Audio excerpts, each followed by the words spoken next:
Syria की ईंट से ईंट बजा दी, इराक के मैदानों को कब्रिस्तानों में बदल दिया गया, यमन की पूरे घर तहस नहस हैं, गज्जा की उस सरजमीन पर छोटे छोटे से बच्चों के टुकड़े उड़ा दिए जाते हैं। फिर भी मौलाना स्टेज पर बैठ कर कह रहा हो मेरा दीन गालिब आएगा। लोगों कान खोलकर सुन लो, इससे बुरे हालात भी हो जाएं तब भी मैं कहूंगा मेरा दीन गालिब आएगा। इसलिए नहीं कि ये मेरे पेट की बात है बल्कि कायनात के खालिक की बात है। सुभान अल्लाह, सुभान अल्लाह। रब्बे जुल जलाल ने फरमाया और ये होकर रहेगा, बेशक दीन गालिब आएगा। इन हालात में लोग ये कहते हैं जब हर तरफ से हम ही मारे जा रहे हैं, हमारे ही टुकड़े हो रहे हैं, सारे जुल्मों का निशाना हम ही है, पूरी दुनिया ने हमको टारगेट नंबर 1 पर रखा हुआ है। इस दौर में आप ऐसी बातें कैसे कर सकते हैं? मेरे अजीजों, आपको मैं इसी डर से निकालना चाहता हूं, इसी खौफ से निकालना चाहता हूं। आपको पता है हम नए अंदाज के ये सारे हालात देखने वाली कौम से ताल्लुक नहीं रखते, हम तो उस कौम से ताल्लुक रखते हैं जहां 14 सदियों से हमारे बड़ों ने हमें करबला की दास्तानें सुनाई।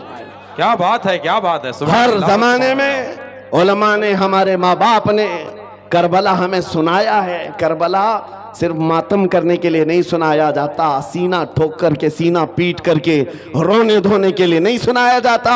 करबला हर साल इसीलिए सुनाया जाता है, ऐ उम्मत मुस्लिमा याद रखो, इस्लाम में कभी भी तादाद नहीं देखी जाएगी, जहां अहले हक होंगे अल्लाह की मदद होगी। करबला में अगरचे अहले बैत रसूलुल्लाह के घर के नौजवानों के टुकड़े हो गए थे, लेकिन पूरी दुनिया जानती है जीत उन्हीं की थी, जीत उन्हीं की थी। इसी तरह आज मैं कहता हूं, गज्जा को अगर जालिम जबरूती ताकतें मिलकर के तहस नहस कर डालें, उन 20 लाख मुसलमानों को मार कर खत्म करके सहरा भी बना दें, तब भी हम कहेंगे कि गज्जा के अहले हक ही जीत पाए हुए हैं, फतह उन्हीं की है। इसलिए कि ये हालात गुजर जाएंगे, फिर ऐ कुत्तों थोड़ी देर का इंतजार करो, कुछ देर की खामोशी है, फिर शोर आएगा। आज कुत्तों का वक्त है, कल हमारा दौर आएगा। सुभान अल्लाह, अल्लाहु अकबर, या रसूल अल्लाह, जिंदाबाद जिंदाबाद, वाह वाह, माशाअल्लाह, सुभान अल्लाह, सुभान अल्लाह, सुभान अल्लाह, सुभान अल्लाह। तवज्जो, मैं बात अब नामों से रिसालत के मुतालिक अर्ज करता हूं। जिसने इस टॉपिक को पकड़ लिया, हुजूर पाक की इज्जत को, और वो अपनी जिंदगी में उसकी अहमियत को समझ लिया, मेरे अजीजों, सिर्फ फिर वो बुलंदियों का ही सफर करता है, फिर वो उरूज की तरफ है, और उसकी ताकत का लोहा पूरी दुनिया मानती है। मैं चंद मिसालें आपके सामने रखूंगा। जानते हो, खुलफाए राशिदीन में सबकी अपनी फजीलतें हैं, लेकिन खलीफा दुव्वम फारूक आजम सैयदना उमर इब्न खत्ताब रदी अल्लाह ताला अन्हु के जलाल का और उनकी अजमत और हैबत का एक अलग अंदाज था। कैसर और किसरा भी थर थर कांपते थे, और वो नंगी पीठ पर पीपल के दरख्त के नीचे सोने वाला गुलाम रसूल, लेकिन पूरी दुनिया ताकत का लोहा मानती थी। वजह क्या है? वो इश्क रसूल से भरा हुआ सीना लेकर चलता था। उमर फारूक के पास सबसे बड़ी चीज क्या थी जानते हो? एक बार आपको जब अमीरुल मोमिनीन कहकर पुकारा गया, आपके आंसू निकल आए। लोगों से कहा, ऐ लोगों सुनो, मैं अपनी हैसियत बताता हूं। मेरी हैसियत क्या है? मैं खत्ताब का बेटा उमर हूं। बचपन में मुझसे 2 बकरियां नहीं संभाली जाती, मेरे बाप से मैं रोज मार खाता था।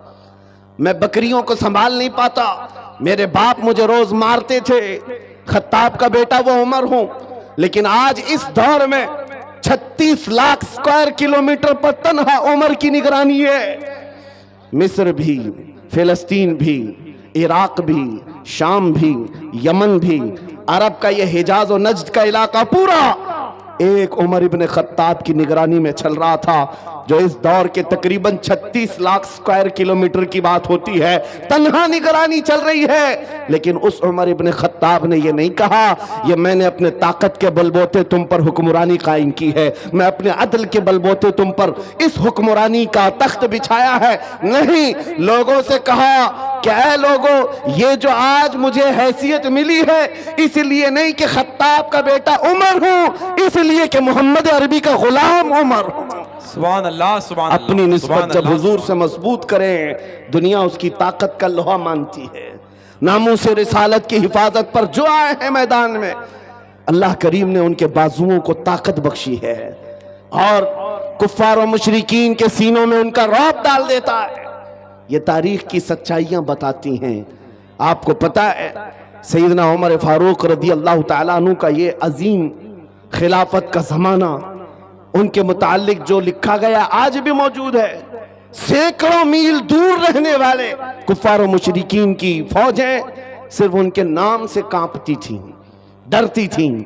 यही मुंसुर, यही वस्फ में आप कहता हूं कि वो नामों से रिसालत की हिफाजत और इश्क रसूल से भरा हुआ सीना लेकर चलो, ये इस जमाने का नहीं हर जमाने का सबसे बड़ा हथियार है, सबसे बड़ा हथियार है।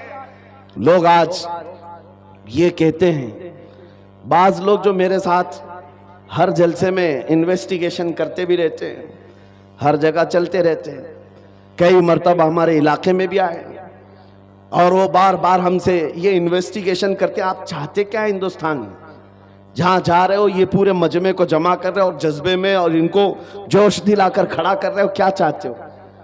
उनको शायद ऐसा लगता होगा कि हम कोई बहुत बड़ी ऐसी तंजीम बना रहे हैं जो बम बांध करके कहीं उड़ जाए, उन्हें शायद ऐसा लगता हो, इसीलिए बार बार इस चीज की तलाश में सरगर्दा है।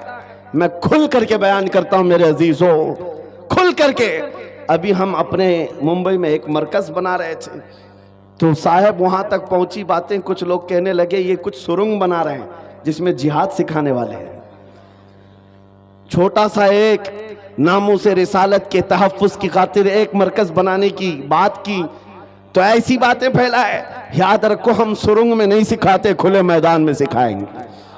और वो भी कोई ऐसी वैसी तरबियत नहीं जिसकी मैं बात कर रहा हूं। हमारा मिशन क्या है मियां, मैं तो अपने नौजवानों से कहता हूं, चाकू छुरी तलवार बंदूक बारूद तो दूर है, तुम ब्लेड लेकर के भी मत चलो, इसलिए कि प्लास्टिक का ब्लेड भी तुम्हारे हाथ में होगा तो कल फ्रंट पेज पे तुम्हारा नाम आतंकवादियों के साथ।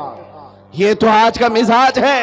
मैं जिस मिशन की बात कर रहा हूं वो बात इतनी है, छोड़ो ये सारे हथियार, वो हथियार क्यों नहीं अपनाते जो गरीब नवाज हिंदुस्तान आए थे तो लेकर के आए थे। वो सबसे बड़ा हथियार इश्क मुस्तफा की दौलत, हुजूर पाक सल्लल्लाहु तआला अलैहि वसल्लम की मोहब्बत कामिला।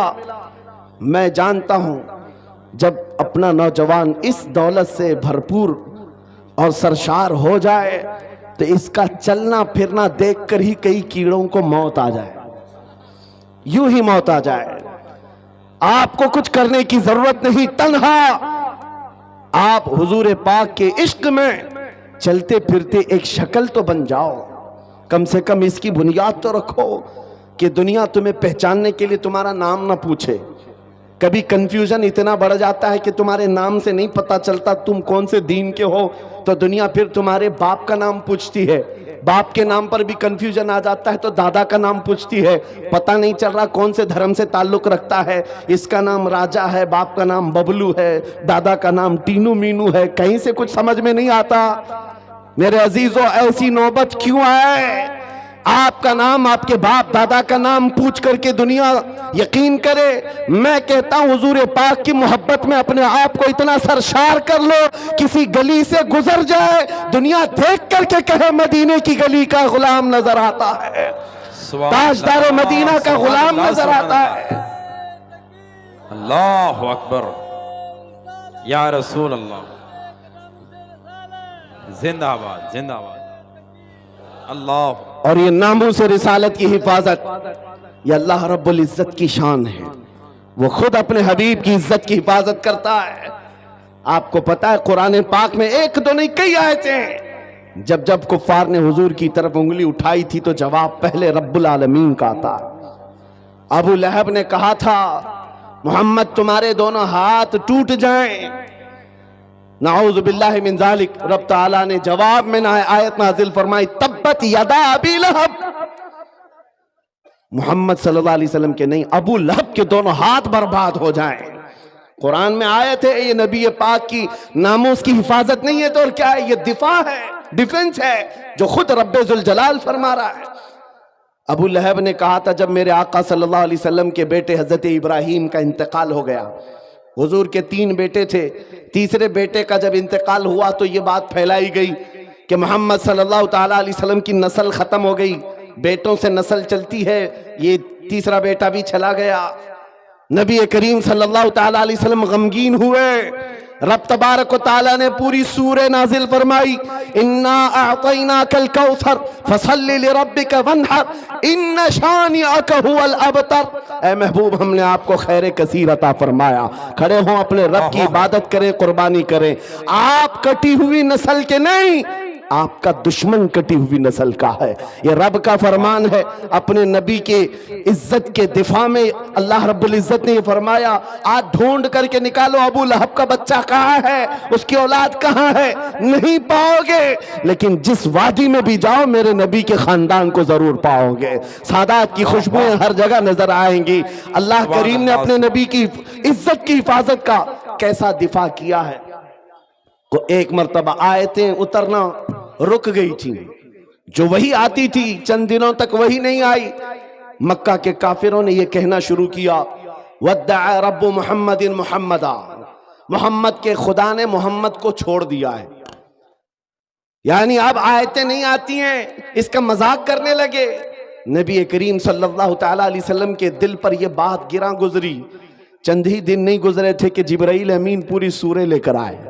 वद्दुहा वल्लैलि वमा सजा वद्दुहा वल्लैलि वमा सजा मा वद्दअका रब्बुका वमा क़ला।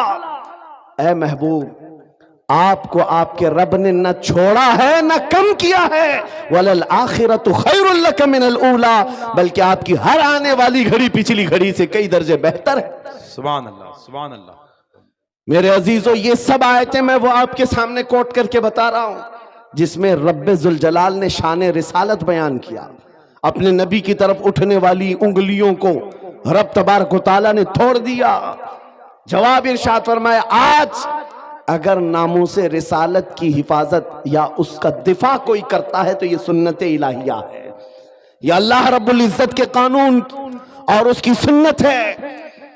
आज इस सुन्नत पर अमल करते हुए जो अकाबिरीन उम्मत आए उनकी मिसालें मैं आपके सामने रखता हूं। लोगों, एक बात याद रखो, हालात जितने भी खराब हो जाएं अपने नबी की इज्जत की हिफाजत वो जिससे चाहे ले ले, जिससे चाहे ले ले। ये जरूरी नहीं कि वो जमाने का बहुत बड़ा मुत्तकी परहेजगार हो, ये जरूरी नहीं है कि वो बहुत बड़ा फकीह और आलिम दीन हो।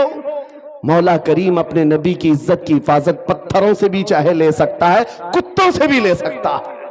अल्लामा इब्ने हजर अस्कलानी रहमतुल्लाह अलैह लिखते हैं कि ततारियों का जो हमला हुआ था बगदाद में, बगदाद को उन्होंने तबाह कर रखा था। ऐसा तबाह किया था कि पूरे बगदाद की सड़कें और वहां की गलियां मुसलमानों के खून से भरी हुई थी। दरिया दजला के पानी को लाल कर दिया था मुसलमानों के खून से। मुसलमानों की खोपड़ियों से मीनार बना दिए थे।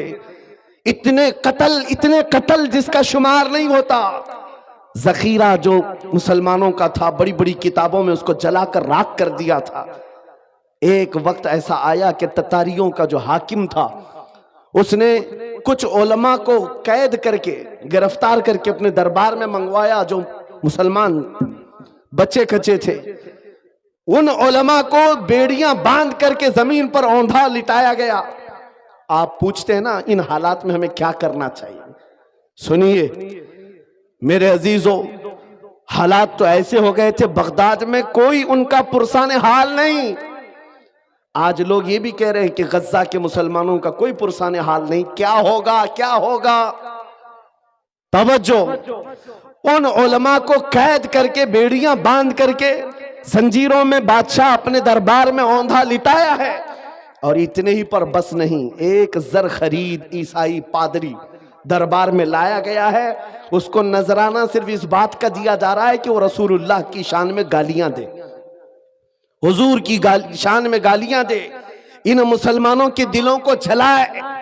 हर जमाने में दुनिया ये जानती है मुसलमान कत्ल से उतना डरता नहीं है जितना रसूल पाक की इज्जत पर कोई उंगली उठाता है तो उसे तकलीफ होती है।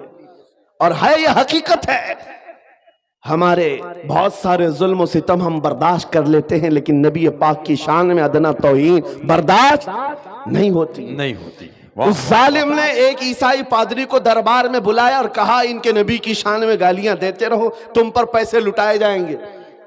और वो गालियां देने लगा। कौन है वहां पर जो हिफाजत करे मेरे नबी के नाम की इज्जत?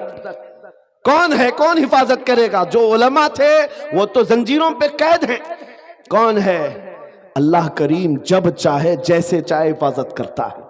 दरबार में बादशाह का एक कुत्ता था जो सोने की जंजीर से कोटे पर बंधा रहता था, एक खूंटे पर बंधा रहता था। जैसे ही वो पादरी गालियां देने लगा, वहीं से कुत्ता भौंकने लगा, जोर जोर से भौंकने लगा। दरबारियों ने कहा कि तेरा बयान शायद कुत्ते को अच्छा नहीं लग रहा है, इसलिए कुत्ता भौंक रहा है। ईसाई पादरी ने कहा, वो तो जानवर है, मेरा बयान क्या समझेगा। दूसरी बार गालियां देने लगा, कुत्ता फिर भौंकने लगा। फिर लोगों ने कहा, तेरे बयान पर ही कुत्ता भौंक रहा है।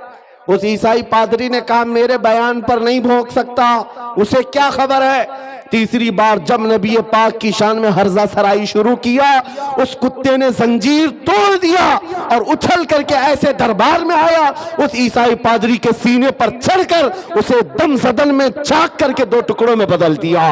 उस कुत्ते की हैबत ऐसी तारी थी, पूरे दरबार में सिपाही से लेकर बादशाह तक हर आदमी खड़ा रह गया और कुत्ते को देखने की भी ताब नहीं थी। ऐसा लगता था कोई शेर बबर आया हुआ है। उस कुत्ते की हैबत से लोग डरे हुए थे। और तारीख में यह लिखा है, जिन्होंने हमारी खोपड़ियों से मीनार बनाया था, जिन्होंने बगदाद को हमारे खून से नहलाया था, उसी ततारियों के दरबार में एक दो नहीं 10,000 ततारियों ने कलमा पढ़कर इस्लाम कबूल कर लिया। सुभान अल्लाह, सुभान अल्लाह, सुभान अल्लाह, सुभान अल्लाह। जब रब तबारक व तआला नामों से रिसालत की हिफाजत फरमाता है तो वो कुत्तों के जरिए से भी काम लेता है। ये बात याद रखो। और दुनिया को भी मैं ये बताता हूं, हमें कैद कर देने से या हमें फांसी दे देने से इस्लाम का खात्मा नहीं होगा। कुछ लोग ये समझते होंगे, आपको पता है तारीख में जब मुरादाबाद में किफायत अली काफी रहमतुल्लाह ताला अलैह को फांसी पर चढ़ाया गया था, अंग्रेज 8 दिन तक जश्न मना रहे थे। एक ऐसे मौलवी को हमने फांसी पर चढ़ाया है जिसकी जुबान चलती थी तो हजारों लोग उसे सुनते थे और पूरे लोगों में उसका एक रौब था। हमने उस मौलवी को खत्म कर दिया। मुसलमानों में एक खौफ पैदा हो जाएगा, डर पैदा हो जाएगा। अंग्रेज 8 दिन जश्न मनाए होंगे लेकिन उन्हें खुदाई कानून मालूम नहीं। मुरादाबाद में फांसी पर चढ़ा रहे एक आशिक रसूल को और परवरदिगार आलम उसी मुरादाबाद के पड़ोस शहर बरेली में इमाम अहमद रजा को पैदा कर रहा है।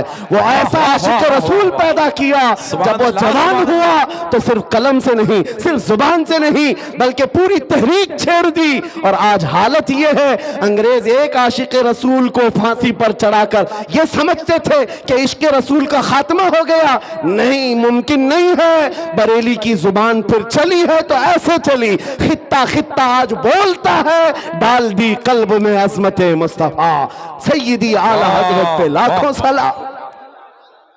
अजीज़ान गिरामी वक़ार, आज इन हालात को देखकर जो सरासीनगी है नौजवानों में, मैं 2 चीजें अर्ज करता हूं। सरकार सय्यदी हुजूर हाफिज मिल्लत रहमतुल्लाह ताला अलैह का फरमान मेरे वालिद गिरामी से मैं नकल करके आपके सामने रखता हूं, जो वो अपने शागिर्दों के दरमियान कहा करते थे, 2 चीजें अपनी जिंदगी में लाजिम रखो। किसी जालिम से डरना मत, किसी मजलूम पर अपना जबर या अपनी ताकत का इस्तेमाल नहीं करना, किसी कमजोर पर ताकत का इस्तेमाल नहीं और किसी जालिम से डरना नहीं। ये दो चीजें लेकर के चलो, तुम्हारा कुछ नहीं होगा। कलमा तैयबा पढ़ा है और मेरे नबी की उम्मत में हो, मौत तो यूं भी किसी बिस्तर पर आनी ही है, और जब मौत आना ही है तो मेरे नबी की सुन्नतों पर आ जाए, हुजूर की मोहब्बत में आ जाए, क्या फर्क पड़ता है। अजीजा ने गिरामी वकार, इस जुमले को लेकर चले, खासकर आपके इस सूबे में, यहां लोगों को बिल्डोजर से डराया जाता है। मुसलमानों, एक छोटी मशीन से डरने वाली कौम तो नहीं हो, गैर कानूनी चीजों से बच जाओ। बिल्डोजर क्या, कई इससे बड़ी मशीनें भी आए, तुम्हें हिलाना नहीं चाहिए। हाँ, ज्यादा से ज्यादा गैर कानूनी या फिर किसी तरह से अपने हवस के लिए मकानों को या दीवारों को गिराया जा सकता है, लेकिन मजबूत इश्क रसूल हो, इससे बड़ी ताकतें भी तुम्हारे सीने से इश्क रसूल नहीं छीन सकती। वाह वाह वाह, नहीं छीन सकती। बेशक बेशक। बस उस दौलत को बनाओ, उस दौलत को बनाओ जो छीनी नहीं जा सकती, जिसको आला हज़रत इमाम अहले सुन्नत फाजिल बरेलवी फरमाते हैं, ऐ इश्क तेरे सदके जलने से छुटे सस्ते, ऐ इश्क तेरे सदके जलने से छुटे सस्ते, जो आग बुझा देगी वो आग लगाई है, वो आग लगाई है। वाह वाह। बस उस इश्क की बात मैं करता हूं। वो अगर तुम्हारे पास है तो ये छोटी मोटी मशीनें क्या तुम्हारा बिगाड़ेंगी? घर तोड़ सकते हैं, या तुम्हारी जायदादें ले सकते हैं, या तुम्हें जेलों की सलाखों पर बंद कर सकते हैं। इतना अगर होता है तो आपको यह आदत डाल लेनी चाहिए, मुजफ्फर को मुक़य्यद न समझ ऐसे याद, मेरी असीरी भी सुन्नत आबाई है। वाह वाह। अगर कैद हो भी जाए तो इतनी बात याद रखो, हमारी असीरी भी सुन्नत आबाई है। अजीजा ने गिरामी औकात, नामों से रिसालत की हिफाजत पर जिन्होंने पहरा दिया है, उनकी चंद मिसालें मैं अर्ज कर रहा था। वो सहाबा इकराम रिदवानुल्लाहि ताला अलैहिम अजमाइन, जिनकी हैबत का आलम यह था कि वो तन्हा जाते लेकिन दुनिया को खौफजदा करते थे। किस बात पर? अरे पैबंद लगे कपड़े पहनकर जा रहे हैं, पैरों में चप्पल नहीं है, हाथों में ऐसी तलवारें जिससे सब्जियां नहीं कटती, लेकिन उसके बावजूद हजारों की फौज में उनका रौब था। सैयदना खालिद बिन वलीद सैफुल्लाहिल मसलूल 125 जंगें अपनी जिंदगी में लड़ी, एक जंग में भी शिकस्त नहीं हासिल किया, शिकस्त नहीं हुई। उनकी एक तलवार का वजन 35 किलो का था, वो ढाल 40 किलो की, ये लेकर लड़ते थे और जिस मैदान में उतरते थे सफों की सफे दरहम बरहम। कौन नहीं जानता आज दुनिया में खालिद बिन वलीद का नाम, जिसको अल्लाह के रसूल ने सैफुल्लाहिल मसलूल कहा। लेकिन जानते हो, इतनी महारत ताम्मा, जंगी मैदान का एक ऐसा बतले जलील जो कभी शिकस्त का मुंह नहीं देखा, एक भरी जंग के दौरान अमामा गिर गया था। कुफार सामने हैं और तलवारें सोते हुए हैं, गर्दन पर तलवार आ सकती है। खालिद बिन वलीद तलवारों की परवाह नहीं कर रहे, उस अमामा को उठाने जा रहे हैं, अपनी पगड़ी उठाने जा रहे हैं, और दोनों काफिर वहां जो आपकी गर्दन के पास थे वो देखकर हैरत में रह गए। ऐसा सिपह सालार जो हर जंग को फतह कर लेता है, आज अपनी गर्दन बचाने की बजाय अपनी पगड़ी बचाने चल पड़ा। ये तो जंग के हुनर नहीं होते, एक छोटा सिपाही भी ऐसी गलती नहीं करता। खालिद बिन वलीद बड़े इत्मीनान के साथ अपनी पगड़ी उठा ले और अपने सर पर रख लिया, और उन काफिरों ने पूछा, हम तो तुम्हें बहुत बड़ा माहिर सिपह सालार समझते, लेकिन तुमने आज ऐसी गलती की है जो एक छोटा सिपाही भी नहीं करता। हम अपनी तलवारें, नंगी तलवारें तुम्हारी गर्दन तक ला चुके थे और तुम उस पगड़ी के पीछे भाग रहे थे, अभी गर्दन अलग कर देते हम। खालिद बिन वलीद ने कहा, फिर अलग किया क्यों नहीं? फिर इंतजार क्यों कर रहे थे? अलग किया क्यों नहीं? आपने फरमाया, तुम क्या समझते हो खालिद बिन वलीद अपने बाजू की ताकत से ये जीतता है, अपनी कुव्वत के बलबूते जंगों में फतह हासिल करता है? ये बात नहीं।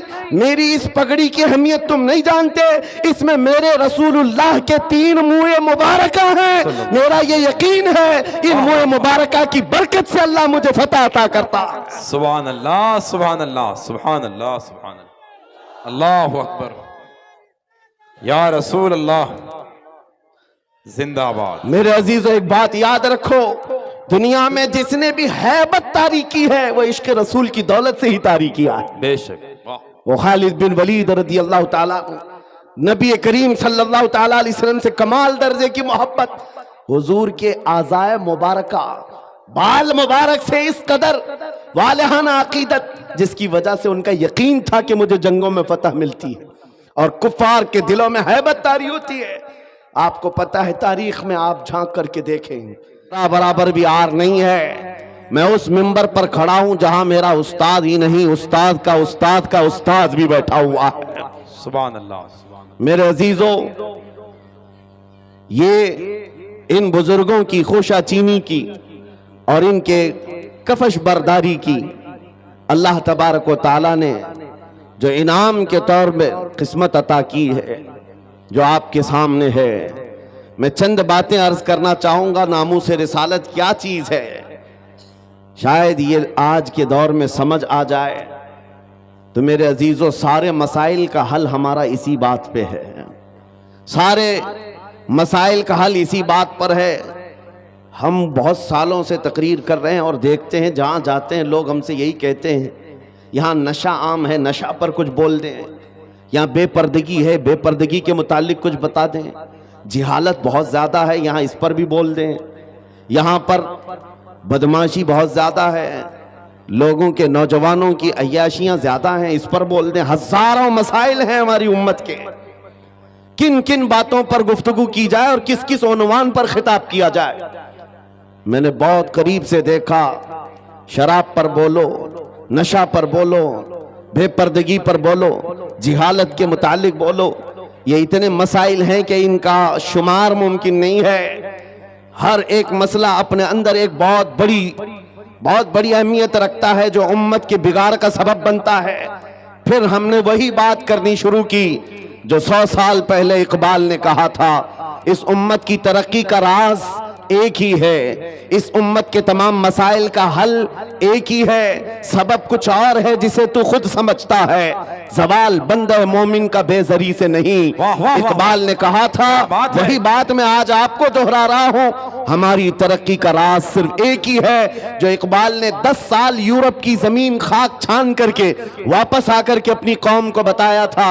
यूरोप तो तरक्की कर रहा है साइंस पर, यूरोप तो तरक्की कर रहा है मैथमेटिक्स पर, यूरोप तो तरक्की कर रहा है फिजिक्स पर, अलजिब्रा पर, न जाने कितने उलूम व फनून पर, लेकिन मैंने जो 10 सालों की जिंदगी में देखा, हमारी कौम की इज्जत और उनका इर्तिका, उनकी तरक्की का राज न ये सारे मैदानों में है, न ही ये साइंस मैथमेटिक्स फिजिकल अलजिब्रा में है, बल्कि इस उम्मत का राज सिर्फ इतना है कि मोहम्मद से वफा तूने तो हम तेरे हैं, कि मोहम्मद से वफा तूने तो हम तेरे हैं। ये जहां चीज है क्या लहो कलम तेरे हो, कलम तेरे हैं। वाह वाह,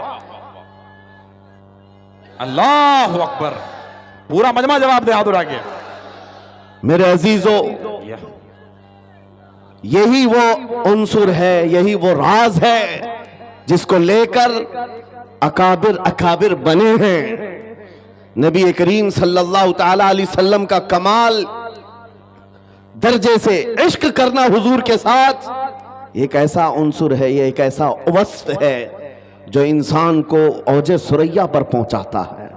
मैं एक बात अक्सर कहा करता हूं मेरे अपने बयानों में कि एक फार्मूला सुन करके चलो मुबारकपुर वालों, उनकी बात करो हर दिल पे राज करो। हाय हाय हाय, वाह वाह वाह। हुजूर पाक की बात करो हर दिल पे राज करो। ये हमने देखा है, क्या बात। कौम में जो जिंदा हैं आज भी नाम वो हुजूर पाक के नाम की बरकत से जिंदा है। सुभान अल्लाह। इकबाल ने कहा था, शायर मशरिक ने, आबरूए माँ जनाम मुस्तफास्त, हम सबकी इज्जत और आबरू मुस्तफा के नाम से वाबस्ता है। क्या बात है, वाह वाह। हरचे दरी दुनिया बादे मुस्तफास्त, जो कुछ भी इस दुनिया में है वो मुस्तफा के बाद है, मुस्तफा के बाद है। वाह वाह। जो रसूल करीम सल्लल्लाहु ताला अलैहि वसल्लम के नामूस की हिफाजत पर और उनके इश्क पर आगे बढ़कर चलते रहे, वो इतनी बड़ी ताकत के मालिक हो गए। मैं आपको क्या बताऊं, आज दुनिया जिस चीज से खौफजदा है, आज हम टूटे बिखरे हुए लोगों से दुनिया जो डरती है, वो इसीलिए नहीं कि हमारी दाढ़ियां, हमारी टोपियां, हमारे जुब्बे उनको डराते हैं, बल्कि इस जालिम दुनिया को जो सबसे ज्यादा खौफ लगता है वो तुम्हारे सीनों में छुपे हुए इश्क रसूल की दौलत से है। इसी को इकबाल ने कहा था, ये फाका कश मौत से डरता नहीं जरा। अंग्रेज 100 साल पहले ये कह रहे थे, अंग्रेज ये कहते थे, ये फाका कश मौत से डरता नहीं जरा, भूखा रहता है, प्यासा रहता है, लेकिन मौत से नहीं डरता है। ये कैसा मुसलमान है? लेकिन इसको जो मौत से बेखौफ करती है वो चीज है क्या? अंग्रेज कहता है, रूहे मोहम्मदी इसके बदन से निकाल दो, रूहे मोहम्मदी इसके बदन से निकाल दो। पूरी दुनिया की पावरफुल ताकतें भी ये जानती हैं कि रूहे मोहम्मदी, इश्क मोहम्मदी, ये दौलत ऐसी है जो इंसान को बेखौफ करती है, उसे आजाद करती, हर डर से आजाद करती है। इसीलिए बरेली के इमाम ने हमें पुकार कर कहा था, खौफ न रख रजा जरा, तू तो है अब्दे मुस्तफा। खौफ न रख रजा जरा, तू तो है अब्दे मुस्तफा, तेरे लिए अमान है, तेरे लिए अमान है। अजीजा ने गिरामी वकार, आज जो हालात चल रहे हैं इस एतबार से एक डर का माहौल, खौफ का माहौल, एक ऐसी सरासीमगी है जिसको हम महसूस कर रहे हैं। लोग आज हर चौक पर, हर कट्टे पर ये गुफ्तगू करते हुए नजर आ रहे हैं, हालात बड़े खराब हो गए, जहर फैल गया है, लोगों के अंदर ताज्जुब बहुत बढ़ गया है और हालात इतने खराब हैं, हम माइनॉरिटी में हम क्या कर लें। एक बात याद रखो, सतीजा कार रहा है अजल से ता इमरोज, शरार अबू लहबी से चराग मुस्तफवी। ये हालात आज ही खराब नहीं हुए हैं, हमारी तारीख इससे भरी पड़ी हुई है। हालात हर जमाने में इसी तरह के होते रहे और इस्लाम का ये हसीन पौधा उसी तरह लहलहाता रहा। आज के हालात भी निकल पड़ेंगे, इसी तरह चले जाएंगे। चांद को भी गहन लगता है, लेकिन जब गहन छट जाता है वो अपने आबो ताब के साथ चमकता है। आज इस उम्मत के हवाल अगरचे खस्ता नजर आते हो, लेकिन तुम्हें नर्वस होने की जरूरत नहीं, तुम्हें डर करके अपना घर, अपना दीन और अपना मसलक बदलने की जरूरत नहीं है। इंतजार करो, वो रब्बे कदीर जो अंधेरों के बाद उजाले लाता है, वो रब्बे कदीर जो रात के बाद सुबह लाता है, हम पर आए हुए इस गहन को भी मौला दूर फरमाएगा। इसी बात को मैं कहता हूं, आज दुनिया शोर मचा रही है, जो हालात चल रहे हैं, मैं मुख्तसर सी बात करके इशारे में आगे अपने मौजू की तरफ आता हूं। मैं आपके सामने एक आयत पढ़ता हूं, 3-4 दिन पहले की बात है। इस आयत को पढ़ा तो एक मैसेज मुझे आया, कहा मौलाना स्टेज पर बैठ करके चिल्लाने से कुछ होता नहीं। कुरान की आयत है, हुवल्लज़ी अरसल रसूलहु बिल हुदा व दीनिल हक़ लियुज़हिरहु अला दीनि कुल्ली। वो अल्लाह है जिसने अपने रसूल को हिदायत के साथ और दीन हक के साथ भेजा। किस लिए भेजा? इसलिए कि पूरी दुनिया पर यह दीन गालिब आए। वो रसूल इस दीन को गालिब करेगा और ये दीन इस्लाम पूरी दुनिया में गालिब आकर रहेगा। जब हम बात कर रहे हैं इस जमाने में मेरा दीन गालिब आएगा, लोग मजाक उड़ाते हैं, कहते हैं हालात जरा बाहर निकल करके देखो, तुम्हारे छीतरे उड़ रहे हैं और तुम कह रहे हो कि दीन गालिब आएगा।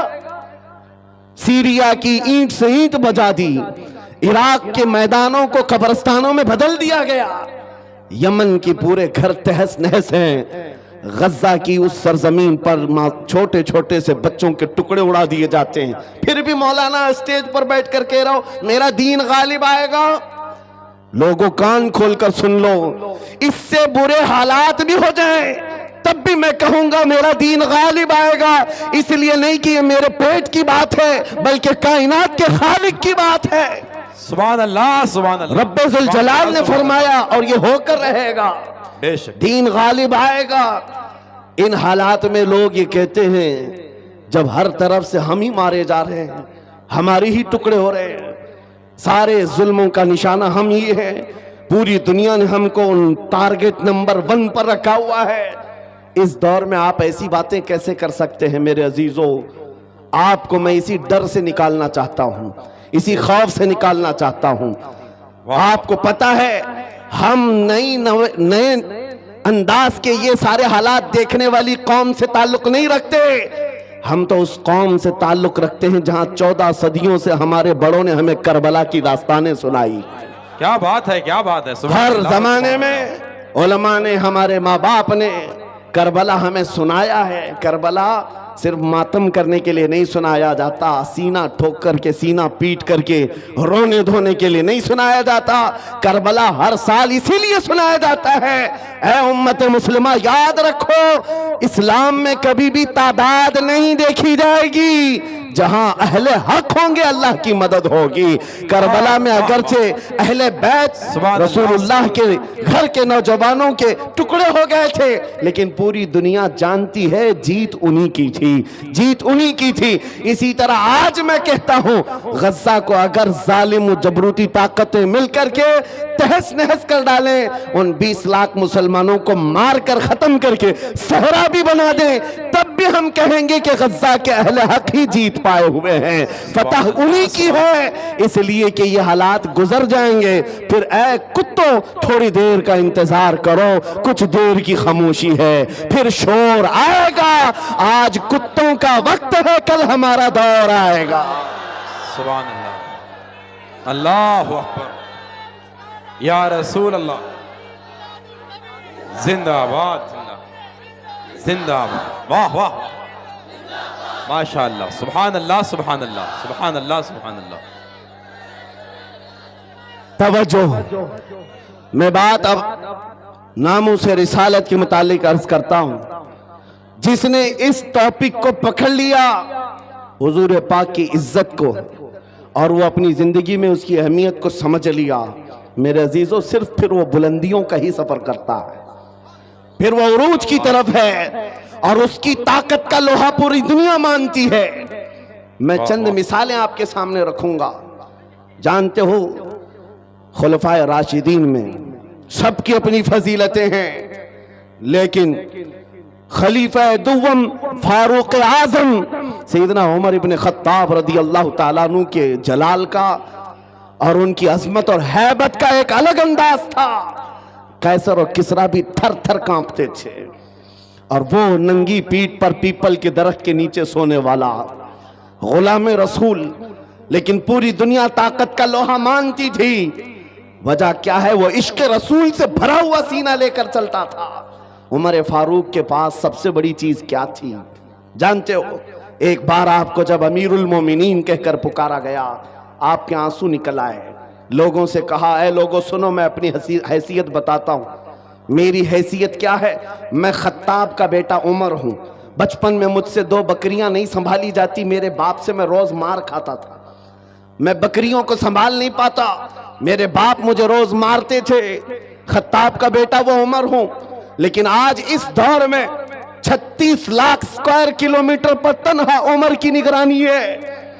मिस्र भी, फिलिस्तीन भी, इराक भी, शाम भी, यमन भी, अरब का यह हिजाज और नज्द का इलाका पूरा एक उमर इब्न खत्ताब की निगरानी में चल रहा था, जो इस दौर के तकरीबन 36 लाख स्क्वायर किलोमीटर की बात होती है।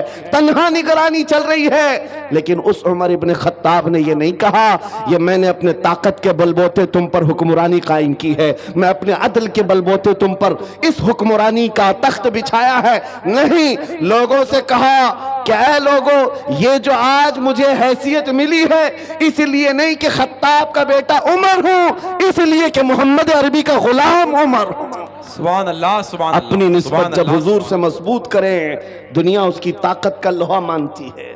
नामों से रिसालत की हिफाजत पर जो आए हैं मैदान में, अल्लाह करीम ने उनके बाजुओं को ताकत बख्शी है, और कुफ्फार और मुशरिकीन के सीनों में उनका रौब डाल देता है। ये तारीख की सच्चाइयां बताती हैं। आपको पता है, सैयदना उमर फारूक रदी अल्लाह ताला अन्हु का ये अजीम खिलाफत का जमाना, उनके मुतालिक जो लिखा गया आज भी मौजूद है। सैकड़ों मील दूर रहने वाले कुफ्फार और मुशरिकीन की फौजें सिर्फ उनके नाम से कांपती थीं, डरती थीं।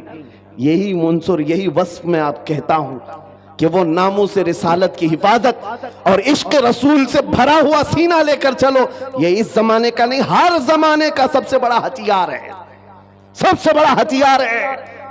लोग आज ये कहते हैं, बाज लोग जो मेरे साथ हर जलसे में इन्वेस्टिगेशन करते भी रहते हैं, हर जगह चलते रहते हैं, कई मर्तबा हमारे इलाके में भी आए और वो बार बार हमसे ये इन्वेस्टिगेशन करते, आप चाहते क्या है हिंदुस्तान में, जहां जा रहे हो ये पूरे मजमे को जमा कर रहे हो और जज्बे में और इनको जोश दिलाकर खड़ा कर रहे हो, क्या चाहते हो।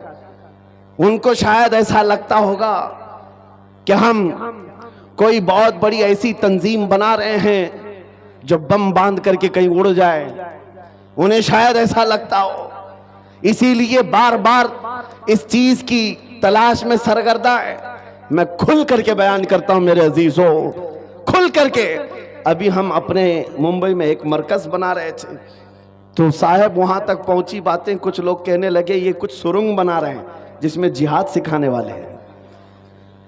छोटा सा एक नामों से रिसालत के तहफ्फुज की खातिर एक मरकज बनाने की बात की तो ऐसी बातें फैलाए। याद रखो, हम सुरंग में नहीं सिखाते, खुले मैदान में सिखाएंगे। और वो भी कोई ऐसी वैसी तरबियत नहीं जिसकी मैं बात कर रहा हूं। हमारा मिशन क्या है मियां, मैं तो अपने नौजवानों से कहता हूं चाकू चूरी तलवार बंदूक बारूद तो दूर है, तुम ब्लेड लेकर के भी मत चलो, इसलिए कि प्लास्टिक का ब्लेड भी तुम्हारे हाथ में होगा तो कल फ्रंट पेज पे तुम्हारा नाम आतंकवादियों के साथ। ये तो आज का मिजाज है। मैं जिस मिशन की बात कर रहा हूं वो बात इतनी है, छोड़ो ये सारे हथियार, वो हथियार क्यों नहीं अपनाते जो गरीब नवाज हिंदुस्तान आए थे तो लेकर के आए थे। वो सबसे बड़ा हथियार इश्क मुस्तफा की दौलत, हुजूर पाक सल्लल्लाहु ताला अलैहि वसल्लम की मोहब्बत है कामिला। मैं जानता हूं जब अपना नौजवान इस दौलत से भरपूर और सरशार हो जाए तो इसका चलना फिरना देखकर ही कई कीड़ों को मौत आ जाए, यूं ही मौत आ जाए। आपको कुछ करने की जरूरत नहीं, तन्हा आप हुजूर पाक के इश्क में चलते फिरते एक शक्ल तो बन जाओ, कम से कम इसकी बुनियाद तो रखो कि दुनिया तुम्हें पहचानने के लिए तुम्हारा नाम ना पूछे। कभी कंफ्यूजन इतना बढ़ जाता है कि तुम्हारे नाम से नहीं पता चलता तुम कौन से दीन के हो, तो दुनिया फिर तुम्हारे बाप का नाम पूछती है।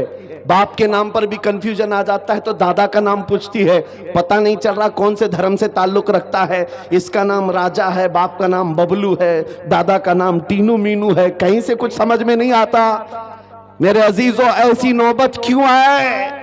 आपका नाम, आपके बाप दादा का नाम पूछ करके दुनिया यकीन करे। मैं कहता हूं हुजूर पाक की मोहब्बत में अपने आप को इतना सरशार कर लो, किसी गली से गुजर जाए दुनिया देख करके कहे मदीने की गली का गुलाम नजर आता है, ताजदार मदीना का गुलाम नजर आता है। अल्लाहु अकबर, या रसूल अल्लाह, जिंदाबाद जिंदाबाद। अल्लाह। और ये नामों से रिसालत की हिफाजत ये अल्लाह रब्बुल इज्जत की शान है।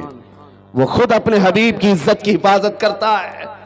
आपको पता है कुरान पाक में एक दो नहीं कई आयतें जब जब कुफ्फार ने हुजूर की तरफ उंगली उठाई थी तो जवाब पहले रब्बुल आलमीन का था। अबू लहब ने कहा था मोहम्मद तुम्हारे दोनों हाथ टूट जाएं, नाऊज़ु बिल्लाहि मिन ज़ालिक। रब ताला ने जवाब में ना आयत नाजिल फरमाई तब्बत यदा अबी लहब। मोहम्मद सल्लल्लाहु अलैहि वसल्लम के नहीं, अबू लहब के दोनों हाथ बर्बाद हो जाएं। कुरान में आयत है, ये नबी पाक की नामोस की हिफाजत नहीं है तो और क्या है? ये दिफा है, डिफेंस है जो खुद रब्बे जुल जलाल फरमा रहा है। अबू लहब ने कहा था जब मेरे आका सल्लल्लाहु अलैहि वसल्लम के बेटे हजरत इब्राहीम का इंतकाल हो गया, हुजूर के 3 बेटे थे, तीसरे बेटे का जब इंतकाल हुआ तो ये बात फैलाई गई कि मोहम्मद सल्लल्लाहु ताला अलैहि वसल्लम की नस्ल खत्म हो गई, बेटों से नस्ल चलती है, ये तीसरा बेटा भी चला गया। नबी करीम सल्लल्लाहु ताला अलैहि वसल्लम गमगीन हुए। रब तबारक व ताला ने पूरी सूरह नाजिल फरमाई, इन्ना अअतैनाकल कौसर फसल्लि लिरब्बिका वन्हर इन्न शानिअका हुवल अबतर। ऐ महबूब, हमने आपको खैर कसीर अता फरमाया, खड़े हों अपने रब की इबादत करें, कुर्बानी करें। आप कटी हुई नस्ल के नहीं, आपका दुश्मन कटी हुई नस्ल का है। ये रब का फरमान है। अपने नबी के इज्जत के दिफा में अल्लाह रब्बुल इज्जत ने ये फरमाया, आज ढूंढ करके निकालो अबू लहब का बच्चा कहाँ है, उसकी औलाद कहाँ है, नहीं पाओगे। लेकिन जिस वादी में भी जाओ मेरे नबी के खानदान को जरूर पाओगे। सादात की खुशबुएं हर जगह नजर आएंगी। अल्लाह करीम ने अपने नबी की इज्जत की हिफाजत का कैसा दिफा किया है। तो एक मर्तबा आयतें उतरना रुक गई थी, जो वही आती थी चंद दिनों तक वही नहीं आई। मक्का के काफिरों ने यह कहना शुरू किया, वद्दा रब्बु मुहम्मदिन मुहम्मदा, मोहम्मद के खुदा ने मोहम्मद को छोड़ दिया है। यानी अब आयतें नहीं आती हैं, इसका मजाक करने लगे। नबी करीम सल्लल्लाहु तआला अलैहि वसल्लम के दिल पर यह बात गिरा गुजरी। चंद ही दिन नहीं गुजरे थे कि जिब्राइल अमीन पूरी सूरह लेकर आए। वद्दुहा वल्लैलि वमा सजा, वद्दुहा वल्लैलि वमा सजा, मा वद्दअका रब्बुका वमा क़ला। ऐ महबूब, आपको आपके रब ने न छोड़ा है न कम किया है। वलल आखिरतु खैरुल लक मिनल ऊला, बल्कि आपकी हर आने वाली घड़ी पिछली घड़ी से कई दर्जे बेहतर है। सुभान अल्लाह, सुभान अल्लाह। मेरे अजीजों, ये सब आयतें मैं वो आपके सामने कोट करके बता रहा हूं जिसमें रब्बे जुल जलाल ने शान रिसालत बयान किया। अपने नबी की तरफ उठने वाली उंगलियों को रब तबारक व तआला ने तोड़ दिया। जवाब इरशाद फरमाया, आज अगर नामूसे रिसालत की हिफाजत या उसका दिफा कोई करता है तो ये सुन्नत इलाहिया है, ये अल्लाह रब्बुल इज्जत के कानून और उसकी सुन्नत है। आज इस सुन्नत पर अमल करते हुए जो अकाबिरीन उम्मत आए, उनकी मिसालें मैं आपके सामने रखता हूं। लोगों, एक बात याद रखो, हालात जितने भी खराब हो जाएं, अपने नबी की इज्जत की हिफाजत वो जिससे चाहे ले ले, जिससे चाहे ले ले। ये जरूरी नहीं कि वो जमाने का बहुत बड़ा मुत्तकी परहेजगार हो, ये जरूरी नहीं है कि वो बहुत बड़ा फकीह और आलिम दीन हो। मौला करीम अपने नबी की इज्जत की हिफाजत पत्थरों से भी चाहे ले सकता है, कुत्तों से भी ले सकता है। अल्लामा इब्ने हजर अस्कलानी रहमतुल्लाह अलैह लिखते हैं कि ततारियों का जो हमला हुआ था बगदाद में, बगदाद को उन्होंने तबाह कर रखा था। ऐसा तबाह किया था कि पूरे बगदाद की सड़कें और वहां की गलियां मुसलमानों के खून से भरी हुई थी। दरिया दजला के पानी को लाल कर दिया था मुसलमानों के खून से। मुसलमानों की खोपड़ियों से मीनार बना दिए थे। इतने कत्ल जिसका शुमार नहीं होता। जखीरा जो मुसलमानों का था, बड़ी बड़ी किताबों में उसको जलाकर राख कर दिया था। एक वक्त ऐसा आया कि ततारियों का जो हाकिम था, उसने कुछ उलमा को कैद करके, गिरफ्तार करके अपने दरबार में मंगवाया जो मुसलमान बच्चे कच्चे थे। उन उलमा को बेड़ियां बांध करके जमीन पर औंधा लिटाया गया। आप पूछते हैं ना, इन हालात में हमें क्या करना चाहिए? सुनिए मेरे अजीजों, हालात तो ऐसे हो गए थे बगदाद में कोई उनका पुरसाने हाल नहीं। आज लोग ये भी कह रहे हैं कि गज्जा के मुसलमानों का कोई पुरसाने हाल